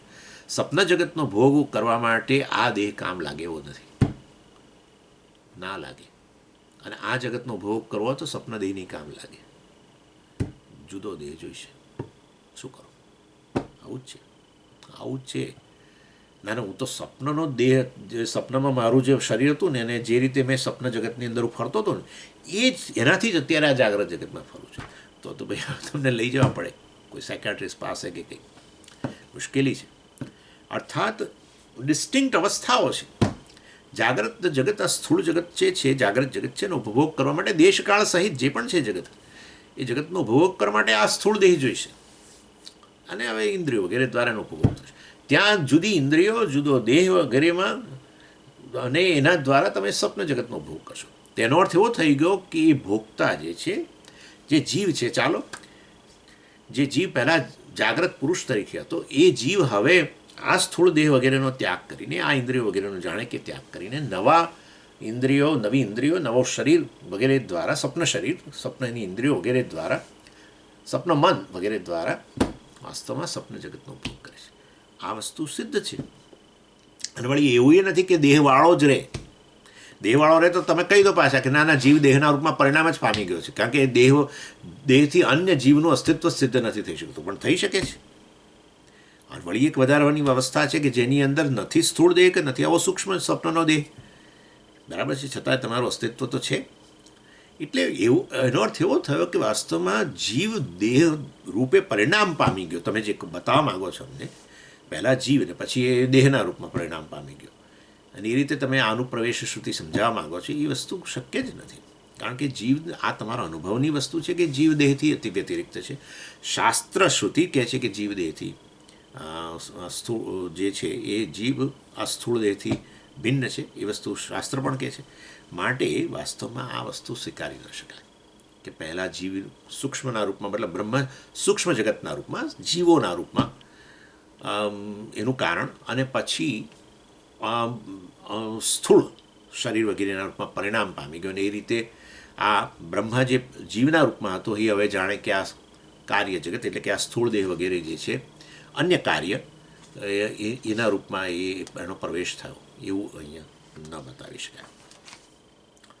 અને પછી આચાર્ય કહે છે કે જો એવું વસ્તુ સ્વીકારી લો, કે જીવ આ દેહના રૂપમાં રહેલો છે, ભલે વ્યવહારમાં તમે બોલો છો બધું બરાબર છે, અનેક પ્રકારના જીવો છે, નામ છે, તેમ છે, કોઈ આવું કહેતું નથી કે જીવો અનેક છે, અને એ અનેક જીવોએ અનેક પ્રકારના શરીરો ધારણ કરેલા છે, આવું કોઈ બોલતું જ નથી. કોઈ બોલતું નથી, સિવાય કે સ્વામીઓ કે પછી આપણા મિત્રો જેમણે આવું સાંભળ્યું હોય. બાકી વ્યવહાર તો બધા આખા જગતની અંદર આવો જ છે કે અનેક પ્રકારના જીવો છે. જ્યારે અનેક પ્રકારના જીવો છે એમ કરીને બતાવે ચિત્રની અંદર, આપણને નાનપણથી એ રીતે શીખવામાં આવ્યું છે. જો આ ઘોડો છે, આ ગાય છે, આ બળદ છે, આ ફલાણું છે, હા, બધા પ્રાણીઓ જ છે, બરાબર, જીવો. પ્રાણ અસ્ય અસ્તિ ઇતિ પ્રાણી, પ્રાણ ધરાવનાર પ્રાણી, જીવ. એટલે એ વસ્તુ શક્ય નથી. વ્યવહારમાં બધું બોલો છો, પણ વ્યવહાર તો તદ્દન, વ્યવહાર બધો અજ્ઞાન પર રચાયેલો છે. તો વ્યવહારથી અધ્યાત્મ તરફ જાઓ ત્યાં તો પછી એમ જ કહી દઈએ, તો વાંચો નિવર્તન તે બધો તમારો વ્યવહાર અથવા શબ્દ વ્યવહાર, આમ ને તેમ ને ઘડો ને ફલાણું ને ઢીકણું, મનુષ્ય ને આ ને તે, બધી જ વસ્તુઓ મિથ્યા છે. હોલ લેંગ્વેજ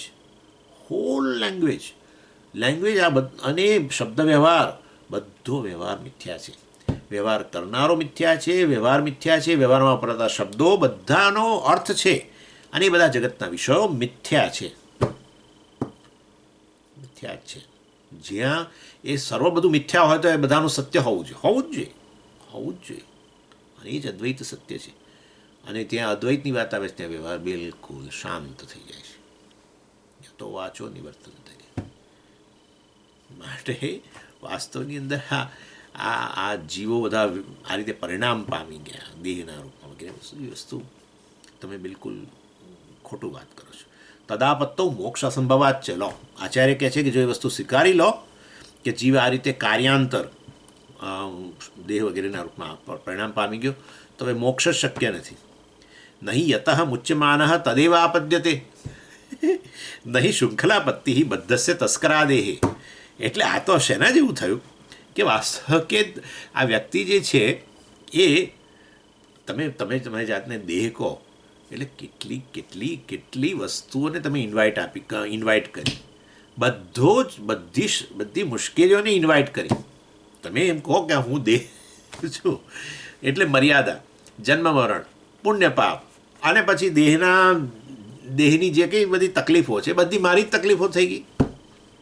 જીવ જ આ દેહના રૂપમાં પરિણામ પામી ગયો હોય તો.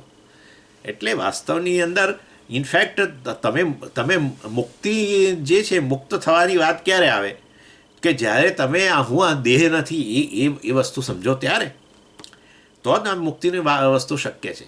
તો આ તો જાણે તમે હું દેહ છું એમ કહીને ખરેખર જેમાંથી મુક્ત થવાનું છે એ વસ્તુમાં ફરી એ તરફ જઈ રહ્યા છે, બંધન તરફ જઈ રહ્યા છે. નહીં યતઃ મુચ્યમાન તદેવ આપદ્યતે. યતઃ મુચ્યમાન યસ્માત, જેમાંથી તમે મુક્ત થવા માગો છો, હું દેહ છું એ પ્રકારના ખ્યાલમાંથી મુક્ત થવાની જ્યારે જરૂર છે મુક્તિ માટે, ત્યારે તદેવ આપદ્યતે. આ તો જાણે એમાં જ પ્રવેશ કરવાની વાત કરો છો કે આ જીવ જ આ દેહના રૂપમાં પરિણામ પામી ગયો, એને જ પ્રવેશ કહેવું જોઈએ. જીવનો બ્રહ્મ જ જીવના રૂપમાં છે અને એ જ હવે આ રીતે શરીરના રૂપમાં પરિણામ પામી ગયો. કાર્યાંતર, એક કાર્યનું બીજા કાર્યમાં, કે બંને કાર્ય વાસ્તવમાં બ્રહ્મ જ છે, પરંતુ આ રીતે ગણી લો એમ તમે જે વસ્તુ સજેસ્ટ કરી. નહીં શૃંખલાપત્તિ બદ્ધસ્ય તસ્કરાદેહે, બદ્ધસ્ય તસ્કરાદેહે શૃંખલાપત્તિ ન ભવતી. એટલે તસ્કર હોય એને આ લોકોએ સાંકળથી બાંધ્યો હોય. અહીંયા શૃંખલાનો અર્થ કરવાનો સાંકળ, ચેઇન. આપત્તિ એટલે પ્રાપ્તિ. એટલે તસ્કર વગેરે જે છે જ્યાં બાંધેલો આ લોકોએ સાંકળથી બાંધ્યો હોય અને એમાંથી છૂટે તો એને આપણે મુક્તિ કહીએ ને. એટલે એમાંથી મુક્તિ થવાની જ્યારે સંભાવના હોય ત્યારે પાછો આ તસ્કર કે આ ચોર જે છે એ વળી એના તરફ જ જતો હોય, અથવા મને બાંધો, અથવા એ પોતે જ બાંધવાનો પ્રયત્ન કરતો હોય પોતાની જાતને સાંકળથી. એને મુક્તિની ઈચ્છા છે ત્યારે વળી પાછો એ તરફ જ જતો હોય તો આ તો મુક્તિને બદલે બંધન તરફ જઈ રહ્યો છે. અને માટે આ તો હું દેહ નથી એ વસ્તુને સમજવા માટે તો આપણે આટલો પ્રયત્ન કરીએ છીએ. ત્યારે તમે કહો છો કે આ દેહના રૂપમાં પરિણામ પામી ગયો છે જીવ, એટલે આ વસ્તુ તો મુક્તિની વાત તો બાજુ રહી, આ તો વળી પાછું બંધનની વાત આવે છે. એટલે આ વસ્તુ શક્ય નથી. આપણને થાય કે હવે માઇક્રોફોન મૂકી દેશે, પણ ના ના ના ના ના, હી ઇન્વેન્ટ્સ સમ અધર વેઝ ઓફ એન્ટ્રી. જુઓ, બાહ્યાંતર ભેદેન પરિણતમ ઇતિ ચેત તદેવ કારણમ બ્રહ્મ શરીરાદિ આધારત્વેન તદંતર જીવાત્મના આધેયત્વેન ચ પરિણતમ ઇતિ ચેત. ધારો કે નવું પાછું એના ફળદ્રુપ મનમાંથી બધું બહુ નીકળે છે.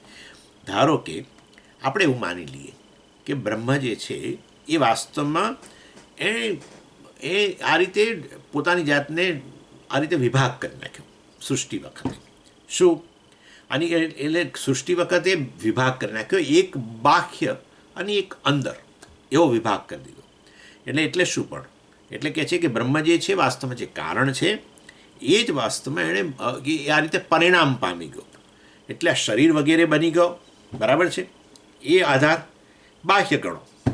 અને પછી જીવ વગેરે પણ પાછો બની ગયો જે અંદર. આ રીતે બ્રહ્મ જ વાસ્તવમાં બે ભાગમાં જાણે વેચાઈ ગયો. એક બાહ્ય ભાગ એટલે કે આધાર, અને બીજો અંદરનો ભાગ જીવ વગેરે જે પછી આ આધેયના રૂપમાં પ્રવેશ કરશે. જીવનો આધાર શરીર છે, બરાબર. જીવ કાર્ય કરે છે, વ્યવહાર કરે છે, કરતા ભોગતા પ્રમાણતા તરીકે શરીરમાં રહીને કરે છે. એટલે વાસ્તવમાં શરીર આધાર એ પણ બ્રહ્મ, એને આપણે જાણે કે આ બહારનો ભાગ. એટલે બ્રહ્મ સૃષ્ટિકાળે બે ભાગમાં વેચાઈ ગયો. એક બહારનો ભાગ આધારના રૂપમાં ભાગ, અને બીજો છે આધેયના રૂપમાં જીવ વગેરેના રૂપમાં. એ રીતે આપણે પરિણામ પામી ગયો એવી રીતે ગણીએ. અને પછી એટલે જીવનો પ્રવેશ આ રીતે આપણે કહી શકીએ, આધેય આધારમાં પ્રવેશ એવું આપણે આરામથી કહી શકીએ. એ રીતે ના, આપણો તો એક જ આર્ગ્યુમેન્ટ. આ વસ્તુ આ છે ને, એટલે આ વસ્તુ આથી આપણી પોતાની આપણી પોતાની બુદ્ધિ જે છે એ ઘણી સૂક્ષ્મ થતી જાય છે. આ પ્રકારે ચિંતન કરે. આપણે કોઈની સામે આર્ગ્યુમેન્ટ કરવાના નથી, આપણે પોતાની સામે જ આર્ગ્યુમેન્ટ છે. આ તો આવા વિચારો આપણને આવી શકે, નથી આવતા જુદી વસ્તુ છે, પરંતુ આ પ્રકારની વિચારધારા આપણે સૂક્ષ્મતા આવે અને ઘણી સ્પષ્ટતા પણ આવે. ના બહિષ્ઠ પ્રવેશ ઉપપત્તે નહીં યુહ અસ્ય અંતસ્થઃ સએવ તત્પ્રવિષ્ટ ઇતિ ઉચ્યતે. બહિષ્ઠસ્ય અનુપ્રવેશः સ્યાत् પ્રવેશ શબ્દાર્થસ્ય એવં દૃષ્ટત્વાत् યથા ગૃહમ કૃત્વા પ્રાવિશત ઇતિ. એટલે ભાઈ તમે આમ બહાર અંદર બોલો છો અને આ રીતે સમજાવો છો, પણ અંદર રહેલી વસ્તુ એ બ્રહ્મ હોય અને બહાર રહેલી વસ્તુ એ બ્રહ્મ હોય, તો પછી કઈ રીતે પ્રવેશ?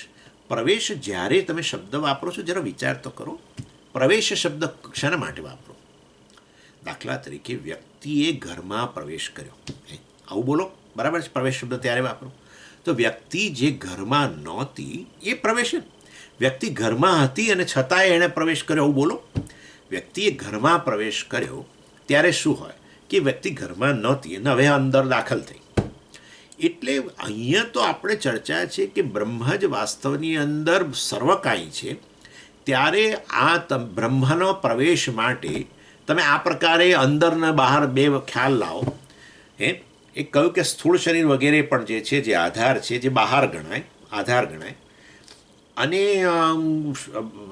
જીવ વગેરે છે જે આધેય છે, જે અંદર પ્રવેશ કરશે, એ રીતે તમે કહ્યું. પરંતુ અંદર પ્રવેશ કરે એવું જ્યારે તમે કહો ત્યારે વાસ્તવની અંદર બહારની વસ્તુ જે છે એની અંદર એ બ્રહ્મ રહેલું નથી. એ રોજ પહેલાં નક્કી કરવું પડે ને. જીવે પ્રવેશ કર્યો, હા, પણ બ્રહ્મ જ જીવના રૂપમાં છે, એણે પ્રવેશ કર્યો, બરાબર, એગ્રીડ. પરંતુ આ શરીર વગેરે શું છે? તો એ પણ બ્રહ્મ જ છે. તો પછી પ્રવેશ કેવી રીતે સમજાવાય? જ્યારે તમે કોઈ પણ પ્રવેશ શબ્દ બોલો છો ત્યારે વાસ્તવમાં જે વ્યક્તિ જે જગ્યાએ નહોતી ત્યાં એ પ્રવેશ કરે, એ ગૃહ પ્રવેશ કહો કે જમે તે કહો. વ્યક્તિ ગૃહ પ્રવેશ કર્યો ત્યારે વાસ્તવમાં ઘર તો વ્યક્તિ નથી, બરાબર છે? એની અંદર આ વ્યક્તિએ પ્રવેશ કર્યો, મજા આવે. ત્યારે અહીંયા તો જે ઘર છે, આધાર જે છે, એ બ્રહ્મ છે, જીવે બ્રહ્મ છે. તો પછી વાસ્તવની અંદર એ બ્રહ્મએ પ્રવેશ કર્યો, અનુપ્રાવિશત. એ આ રીતે સમજાવવા વસ્તુ નથી. જ્યાં પ્રવેશ કરવાનો છે એનો કણે કણ અને એમાં રહેલો અવકાશ એ બ્રહ્મ છે. બ્રહ્મમાં એવા કોઈ ભાગે પાડી શકાય એવું નથી. બ્રહ્મ કઈ જગ્યાએ નથી એવો પણ પ્રશ્ન ઊભો ન કરી શકાય. આ માટે વાસ્તવની અંદર આ તમે પ્રવેશ માટે આ પ્રકારે જે સમજાવો છો એ નથી. પ્રવેશ શબ્દાર્થસ્ય એવમ દૃષ્ટત્વાत् યથા ગૃહમ કૃત્વા પ્રાવિશત. એણે ઘર બનાવ્યું અને પછી પ્રવેશ કર્યો, બરાબર છે, બિલકુલ સાચું. ઘર બનાવ્યું અને પછી એણે પ્રવેશ કર્યો. ઘર બનાવ્યું જાણે બહાર આધાર, અને એણે પ્રવેશ કર્યો અંદર, બરાબર છે. એ આધે ઘરમાં રહે છે, આધે કહેવાય, બરાબર છે. કે ઘર છે એ વ્યક્તિ નથી, વ્યક્તિ છે એ ઘર નથી. ત્યારે આ વસ્તુ પ્રવેશ સમજાવી શકાય. પણ તમે તો અમને કહો છો કે બહાર રહેલી વસ્તુ એ બ્રહ્મ છે અને અંદર રહેલી વસ્તુ એ બ્રહ્મ જ છે. ત્યારે પછી તમે પાછું છતાંય કહો છો કે અંદર આ જીવના રૂપમાં પ્રવેશ છે. અરે પણ બહાર રહેલી વસ્તુ જે છે, એટલે કે આધાર વગેરે છે, એ પણ બ્રહ્મ જ છે, અને આ અંદર રહેલી વસ્તુ જીવ વગેરે પણ બ્રહ્મ છે. માટે પ્રવેશ ન કરી શકાય. પ્રવેશ શબ્દાર્થસ્ય એવમ દૃષ્ટત્વાत्. The meaning of word entry એ કઈ રીતે કે આ રીતે જોવાય કે જે કઈ રીતે તો કે જે he entered the house after building it ગૃહમ કૃત્વા પ્રાવિશત. ઘર બનાવીને એણે પ્રવેશ કર્યો, જરૂર. પણ અહીંયા તો ઘર જ બ્રહ્મ છે, ઘર જ વ્યક્તિ છે, અને પછી તો વ્યક્તિએ ઘરમાં પ્રવેશ કર્યો એવું તો કે હોતું છે. અને માટે બહિષ્ઠસ્ય એટલે બહિ તિષ્ઠતિ, એટલે ઇતિ બહિષ્ઠ તસ્ય પ્રવેશ ઉપપત્તે. આવી રીતે બહાર રહેલી વસ્તુ જે છે બહિ તિષ્ઠતિ, બહાર રહેલી વસ્તુ અંદર પ્રવેશે, ઘરમાં પ્રવેશે, ત્યારે એક વસ્તુ તો નક્કી જ છે કે ઘર વ્યક્તિ નથી, ત્યારે જ પ્રવેશ. ત્યારે અહીંયા તો એ વસ્તુ શક્ય નથી. અને હવે જબરજસ્ત કહે છે, જેને આપણે ઉદાહરણ તરીકે કહીએ છીએ એ જ વસ્તુનો છેદ ઉડાડી દે છે ભાષાકાર. એટલે મતલબ કે એ ઉદાહરણના બહુ લાંબુ કરશો ને તો મુશ્કેલીના પાર નહીં રહે. એટલા માટે પ્રતિબિંબવાદ જે છે એનો અહીંયા છેદ ઉડાડી દે છે. જલસૂર્યાદિ પ્રતિબિંબવત પ્રવેશ સ્યાત ઇતિ ચેત ના અપરિચ્છિન્નત્વાत् અમૂર્તત્વાत् ચ પરિચ્છિન્નસ્ય મૂર્તસ્ય અન્યત્ર પ્રસાદ સ્વભાવકે જલાદૌ સૂર્યાદેઃ પ્રતિબિંબ ઉદયઃ સ્યાत् ન તુ આત્મનઃ અમૂર્તત્વાत् આકાશાદિ કારણત્વાत् વ્યાપકત્વાत् તદ્વિપ્રકૃષ્ટ દેશ પ્રતિબિંબ આધાર વસ્તુ અંતર અભાવાચ્ચ પ્રતિબિંબવત પ્રવેશ યુક્ત ન યુક્ત. ન પહેલું છે ને એ અહીંયા લઈ આવવાનું, ના યુક્ત. આ યોગ્ય નથી, ટેનેબલ નથી, પોસિબલ નથી. શું કહે છે, જલ સૂર્યાદિ પ્રતિબિંબવત પ્રવેશ સ્યાત. પેલી વ્યક્તિ હવે બિચારો એના પર આવી ગયો હવે કે ચાલો આવું રાખીએ આપણે કે એમ જેવી રીતે સૂર્યનો જળમાં પ્રવેશ થાય છે કે નથી થતો એવું ગણી લો, ચાલો એ રીતે રાખો કે જળનો જેમ સૂર્યમાં પ્રવેશ થયો એવી રીતે આ સમગ્ર જગતરૂપી માધ્યમ જળ એની અંદર બ્રહ્માનો આ રીતે પ્રવેશ પ્રતિબિંબના રૂપમાં. હું માની લો બહુ સરસ, કેવું સરસ છે આ તો. નો કેમ કેમ કેમ અપરિચ્છિન્નત્વાત અમૂર્તત્વાત છે. કારણ કે બ્રહ્મ જે છે વાસ્તવની અંદર અપરિચ્છિન્ન છે. પરિચ્છિન્ન એટલે મર્યાદા, લિમિટેશન્સ, મર્યાદા. અપરિચ્છિન્નત્વાત અર્થાત અનંત છે. અને અમૂર્તત્વ, મૂર્ત એટલે એક રૂપ, ફોર્મ. અમૂર્તત્વાત બ્રહ્મ જે છે વાસ્તવમાં અપરિચ્છિન્ન છે અને એનું કોઈ રૂપ નથી. કેમ આવું એટલે શું? ભાઈ પ્રતિબિંબ પડે, તમે કહો તો પ્રતિબિંબ પડે તો જરૂર એ પ્રતિબિંબિત થતી વસ્તુ છે. બિંબ છે એક તો ખરું કે એનું રૂપ હોય તો જ પ્રતિબિંબ પડે. મારું પ્રતિબિંબ દર્પણમાં પડે તો ડેફિનેટલી એક રૂપ છે, તો એક ફોર્મ છે ત્યારે, અને મર્યાદિત હોય તો. એટલે વાસ્તવની અંદર આ જે છે આ બ્રહ્મ જે અપરિચ્છિન્ન છે અને જે કોઈ રૂપ વગેરે ધરાવતું નથી, એનું આ જગત જેણે સર્જ્યું એની અંદર એ પ્રતિબિંબના રૂપમાં પ્રવેશ્યો એવું કેવી રીતે કહી શકાય? કારણ કે બ્રહ્મ તો અપરિચ્છિન્ન છે, એનું કોઈ રૂપ પણ નથી, માટે એનું પ્રતિબિંબ પડવાની કોઈ સંભાવના જ નથી.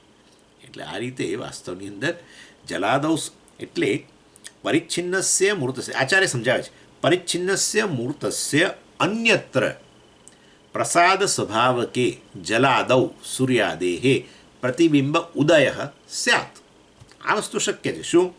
પરિચ્છિન્નસ્ય મૂર્તસ્ય, જે પરિચ્છિન્ન વસ્તુ હોય, અને મૂર્તસ્ય જે રૂપ એક ધરાવતું હોય, ફોર્મ હોય, અન્યત્ર અન્ય વસ્તુ, સમજો અન્યત્ર બહુ મહત્વની વસ્તુ છે. અન્યત્ર એનાથી અન્ય, સૂર્ય બરાબર પરિચ્છિન્ન નેચરલી, અને એનું રૂપ આપણે એટલે ગોળ, એટલે એ જે છે એનું અન્યત્ર પૃથ્વી પર ક્યાંક જળની આપણે એક બકેટ દાખલા તરીકે અન્યત્ર પ્રસાદ સ્વભાવ કે, પ્રસાદ એટલે અહીંયા શુદ્ધ, પ્રસાદ સ્વભાવ અર્થાત જે શુદ્ધ છે એની અંદર પેલામાં પડે પ્રતિબિંબ તો, પરંતુ એટલે અહીંયા આપણે આ ચાલો અહીંયા પ્રસાદ સ્વભાવ કે એટલે આવું શુદ્ધ જળ વગેરે જે છે જલાદૌ પ્રસાદ સ્વભાવ કે જલાદૌ સૂર્યાદેહે, સૂર્ય વગેરેનું, ચંદ્રનું પણ પડે. ચંદ્ર રાત્રે તમે એનો ઉદય થયો અને આવી રીતે પાણી હોય તો ચંદ્રનું પ્રતિબિંબ પડે. સૂર્યાદેહે, અરે હું તો કહું છું વીજળીનું પડે, વીજળી આમ થાય એકદમ, અને તમે જળની રાશિ હોય તો ત્યાં એનું પ્રતિબિંબ દેખાય ક્ષણ માટે. પ્રતિબિંબ ઉદય સ્યાત, તેવા કિસ્સામાં પ્રતિબિંબનો ઉદય થઈ શકે. ન તો આત્મન, આત્મા જે છે વાસ્તવની અંદર આ વસ્તુ, આત્મા માટે આવું પ્રકારનું પ્રતિબિંબ શક્ય નથી. કેમ? અમૂર્તત્વાત, અમૂર્તત્વાત વાસ્તવમાં એનું કોઈ રૂપ નથી. એનું રૂપ નહીં હોવાને કારણે જ બધા રૂપોનું એ કારણ છે. સરળ આચાર્યએ બહુ સુંદર કહ્યું, અમૂર્તત્વાત આકાશાદિ કારણત્વાત, ફાટ કરીને મૂકી દીધું. જેનું પોતાનું જ રૂપ નથી, એ રૂપ પોતાનું નહીં હોવાને કારણે બધા જ રૂપો છે એનું એ કારણ છે. બધા જ રૂપોમાં વિદ્યમાન છે. જે બધા રૂપોમાં વિદ્યમાન હોય એનું પોતાનું રૂપ ના હોય એટલું તો નિશ્ચિત છે. જે બધા ગમે એ પ્રકારના રૂપમાં એ વ્યાપીને રહેતો હોય તેનું પોતાનું કોઈ રૂપ નથી. એનું પોતાનું જો રૂપ હોય તો પછી એ બધા રૂપો ધારણ ન કરી શકાય, કારણ કે એનું પોતાનું જ એક રૂપ છે. એટલે વાસ્તવમાં જે અરૂપ છે, જેનું પોતાનું કોઈ રૂપ નથી, વાસ્તવમાં એ આકાશાદિ કારણત્વાત, આકાશ વગેરે જે છે એટલે અમૂર્તત્વાત કહ્યું એના માટે પાછું કારણ જોઈશે ને. તમે કહી દીધું કે બ્રહ્મનું કોઈ રૂપ જ નથી, તો કારણ આપો સ્વામી આગળ વધતા પહેલાં. આકાશાદિ કારણત્વાત એ રીતે લઈએ તો વધારે સારું છે. આકાશ વગેરેનું કારણ છે. જે આકાશનું કારણ હોય એનું શું રૂપ હોય? જે આકાશનું જ રૂપ નથી દેખાતું. આકાશ આમ બોલીએ ખરા અનંત, પણ આકાશનું કંઈ રૂપ થોડું છે, આપણને ફોર્મલેસ જ લાગે છે ને. એવા આકાશનું જે કારણ હોય એનાથી જે સૂક્ષ્મ હોય એનું પછી રૂપનો કોઈ પ્રશ્ન જ ઊભો થતો નથી. અથવા તો આકાશ અને એમાંથી આગળ આવેલી બીજી બધી વસ્તુઓ છે જે રૂપ ધરાવે છે, ચાલો બરાબર છે. વાયુનું રૂપ નથી જણાતું, પણ અગ્નિનું રૂપ છે. એટલે રૂપવાળી વસ્તુ આપણે પહેલાંમાં શબ્દ કહીએ ને પછી પહેલાંમાં સ્પર્શ કહીએ ને પછી રૂપની વાત આવે ને ત્યારે આપણે પછી અગ્નિને કહીએ, બરાબર ને.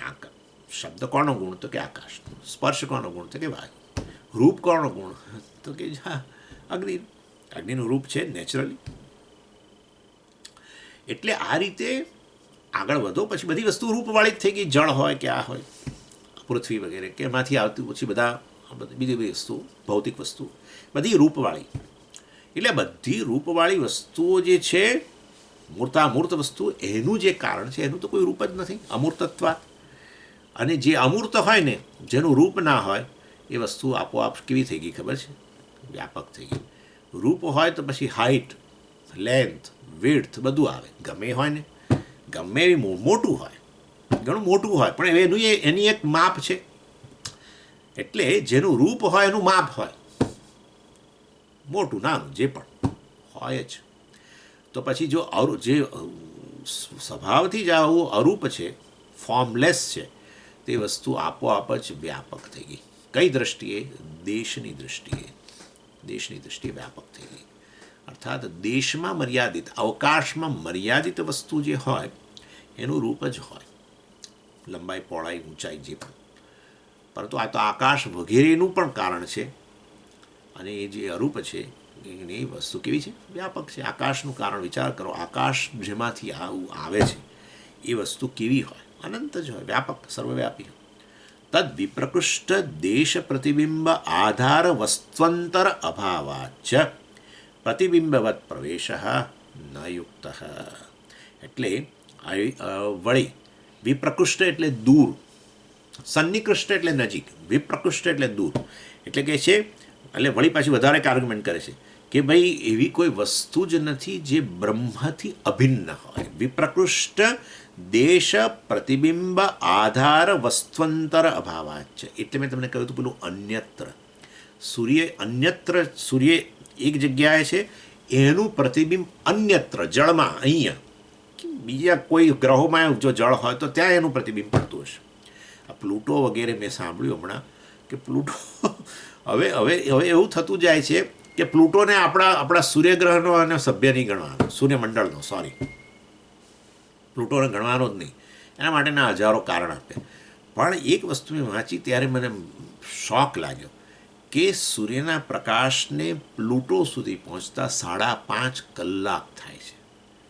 સૂર્યના કિરણને જેની ગતિ 1,86,000 mile, right, I think 1,86,000 mile પર સેકન્ડ, એ ગતિએથી જતો સૂર્યનું કિરણ એને પ્લુટો સુધી પહોંચતા, આપણો સૂર્યમંડળ આગળનું વિચારવાનું જ નથી, પ્લુટો સુધી પહોંચતા 5.5 કલાક થાય છે. એક ગ્રહ આ લોકોએ પ્લુટો પર સુધી મોકલ્યો છે. પ્લુટોથી 13,000 કિલોમીટર દૂર છે. એ ગ્રહને એ લોકોએ 2006માં મોકલેલો. એ હમણાં પહોંચ્યો છે. આટલા વર્ષો પછી પહોંચ્યો ત્યાં. એ પેલું શું આપણું સેટેલાઇટ, ઉપગ્રહ એને મોકલ્યો. અને એણે કંઈક બધા પિક્ચર્સને બધું લીધું ને આ અંતે એને, અને એના આધારે એ લોકો કહે છે નહીં, પ્લુટોને આપણો મેમ્બર ન ગણવો જોઈએ સૂર્યમંડળનો, એને બીજું પછી ગણવું જોઈએ વગેરે વગેરે. એટલે ઇન શોર્ટ કલ્પના બહારની વસ્તુ છે આ જગત. પણ હવે આવું જગત ક્યાં રહેલું છે? અવકાશમાં રહેલું છે. અને અવકાશ સહિત બધા જ નામરૂપનું જે કારણ જે છે, માય ગોડ, એટલે જે વાસ્તવમાં આવું કારણ છે એ આ કાર્ય જગત જે છે એનાથી અભિન્ન છે. માટે એ બ્રહ્માનું પ્રતિબિંબ, સૂર્ય એક જગ્યાએ છે, જળ અને અન્ય જગ્યાએ છે, માટે એનું આમ પ્રતિબિંબ પડ્યું, બરાબર. પણ કઈ વસ્તુ બ્રહ્મથી દૂર છે જેમાં બ્રહ્મનું પ્રતિબિંબ પડે એ બતાવો, એમ કે છે. સો વિપ્રકૃષ્ટ દેશ પ્રતિબિંબ, વિપ્રકૃષ્ટ દેશ એટલે દૂર રહેલો દેશ, જે પ્રતિબિંબ આધાર, પ્રતિબિંબનો આધાર બને, જળ વગેરે. વસ્ત્વંતર અભાવાચ, એનાથી અન્ય કોઈ વસ્તુ એ નથી, એનાથી દૂર કોઈ વસ્તુ નથી. વ્યાપકત્વાત કહી દીધું ને. માટે પ્રતિબિંબવત બ્રહ્મનો પ્રવેશ કોઈ કાર્યની અંદર, નામરૂપની અંદર, એ કોઈ યુક્ત જણાતો નથી. પણ સ્વામીજી તમે તો આ બધું આવું તો ઉદાહરણ આપો છો. એટલે ઉદાહરણ જેટલા આસ્પેક્ટમાં લેવું જોઈએ એટલા જ આસ્પેક્ટમાં લઈ શકાય, વધારે નહીં. એ રીતે આ રીતે આપણે એને પ્રતિબિંબ, ખરા અર્થમાં પ્રતિબિંબ માની લો. એટલે હું જો કે ઘણીવાર કહું છું જ કે ભાઈ આ વસ્તુને તમે, આ એક મોડેલ છે સમજાવવા માટે, તમે ખરેખર માનશો નહીં. આવા શબ્દો મેં વાપરેલા જ છે. આવું માનશો નહીં કે ખરેખર બ્રહ્મનું પ્રતિબિંબ અંતઃકરણમાં આમ પડી રહ્યું છે. એ નથી, કારણ કે સમગ્ર અંતઃકરણ બ્રહ્મથી અભિન્ન છે. બ્રહ્મ જ વાસ્તવમાં આ માયા થકી અંતઃકરણના રૂપમાં છે. અને ત્યારે એને આ રીતે ખરેખર બ્રહ્મ ક્યાંક બેઠેલું હોય અને પેલું અંતઃકરણ દૂર હોય અને આમાં પ્રકાશ એનો કંઈક આમ પડે એના પર અને એમાં પ્રતિબિંબ પડે ને પછી અહંકારની ઉત્પત્તિ થાય, આવું માનવાનું નહીં. એ ખાલી મોડેલ છે. વાસ્તવિક પ્રતિબિંબ રીતે બ્રહ્મનું પદ પડી ન શકે. તો પછી શા માટે પણ મોડેલ બનાવો છો? ભાઈ આ અંતઃકરણ વગેરે જે ચેતન છે એને સમજાવવા માટે આ છે. That's it.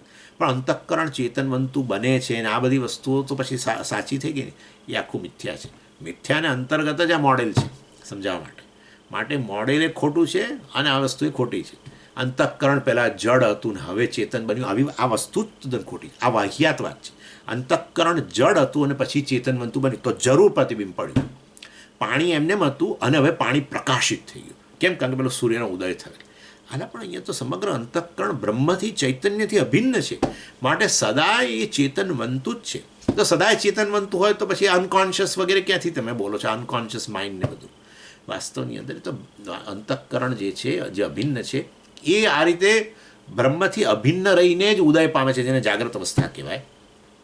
કે પ્રલય કાળે સૂક્ષ્મ શરીર વગેરેની ઉત્પત્તિ થાય છે કારણ શરીરમાંથી, એ રીતે ગણો. પરંતુ એ કારણ શરીર ચિદાભાસથી જ યુક્ત છે કે ચિત્ત પ્રતિબિંબથી યુક્ત છે, એવું આપણે કહીએ છીએ. આ બધું સમજાવવા માટે જ છે, મોડેલ સમજાવવા માટે છે, નહીં કે ખરેખર બ્રહ્મનું પ્રતિબિંબ ને આવું બધી વસ્તુ. આવું જો બધું પ્રતિબિંબ પડતું હોય તો પ્રતિબિંબનો આધાર અને પ્રતિબિંબ જેનું પડે છે એ બિંબ વસ્તુઓ જુદી જુદી તો હોવી જોઈએ ખરા અર્થની અંદર.